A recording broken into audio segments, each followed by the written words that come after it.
There's this story my uncle told me that still gives me chills. He was a sailor for most of his life and has seen a lot out there in the open sea. But there's one trip he refuses to talk about, except for that one night he had a little too much to drink. It was during a routine cargo trip across the Pacific. The weather had been rough for days, but then the storm hit out of nowhere, much stronger than expected. The waves towered over their ship, and the wind howled like it was trying to rip the vessel apart. After hours of fighting the storm, they finally saw something through the rain. A wrecked ship, half sunken, barely visible in the distance. What was strange was that the ship's lights were flickering, like it still had power, even though it looked like it had been abandoned for years. They decided to get closer, thinking maybe there were survivors. As they approached, my uncle said he started to hear something odd.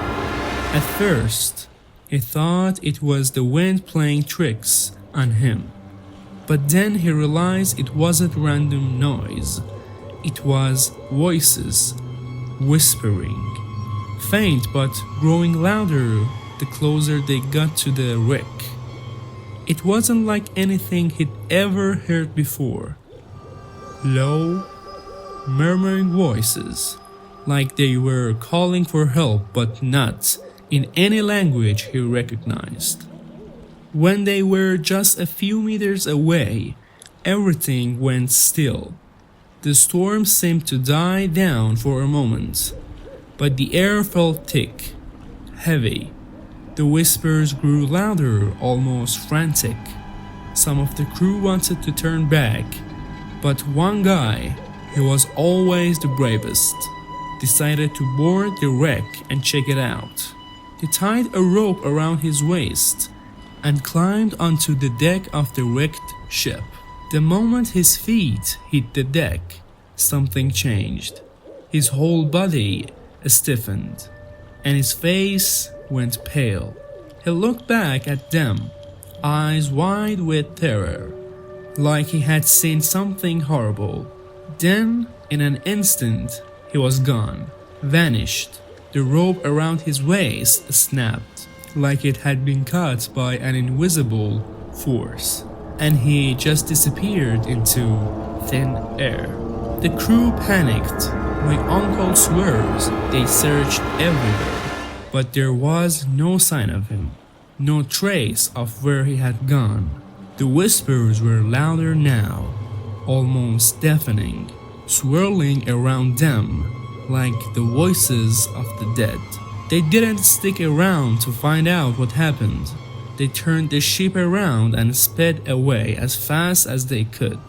As they moved farther from the wreck, the whispers faded, but they never found their crewmate again.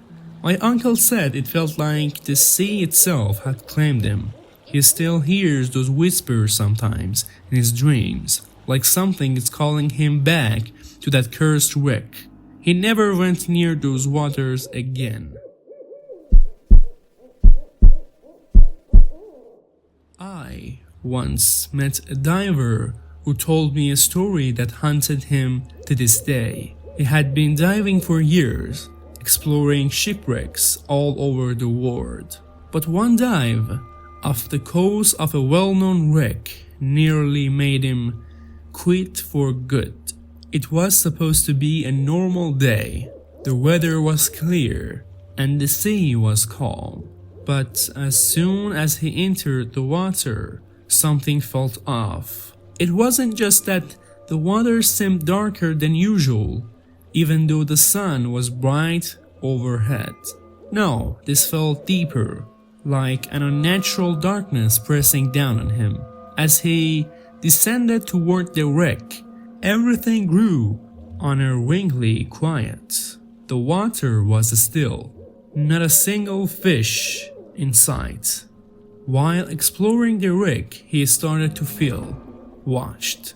At first he thought it was just nerves.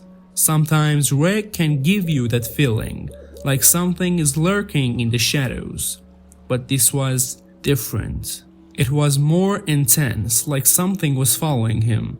He turned his head quickly, trying to shake off the feeling, but out of the corner of his eye, he saw it, a massive dark shape far below him, barely visible through the murky water. At first he thought it was just his imagination, maybe a whale or a large fish swimming below. But as he continued his dive, the shadow seemed to follow him, slowly, deliberately. It didn't swim like a fish, though. It moved too smoothly, too silently, and seemed much too big. He felt his heart pounding in his chest as he tried to get a better look, but every time he turned to face it, the shadow vanished, slipping back into the dark. Then his equipment started to fail. His flashlight flickered, the battery draining faster than usual. His oxygen levels were dropping rapidly, much quicker than they should have. That's when he saw it again.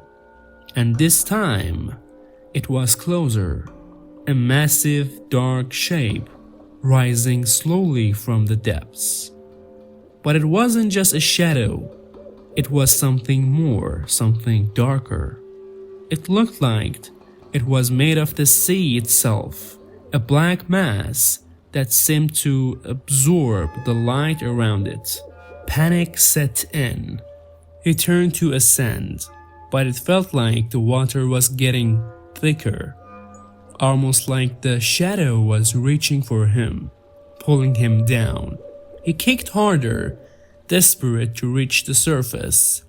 The shadow followed, moving closer, almost brushing against him. He could feel the cold radiating from it, like death itself was creeping up from below. Just when he thought he wouldn't make it, he broke through the surface, gasping for air. He frantically looked back into the water, but the shadow was gone, vanished without a trace. But he knew it was still down there, lurking, waiting for someone else to get too close.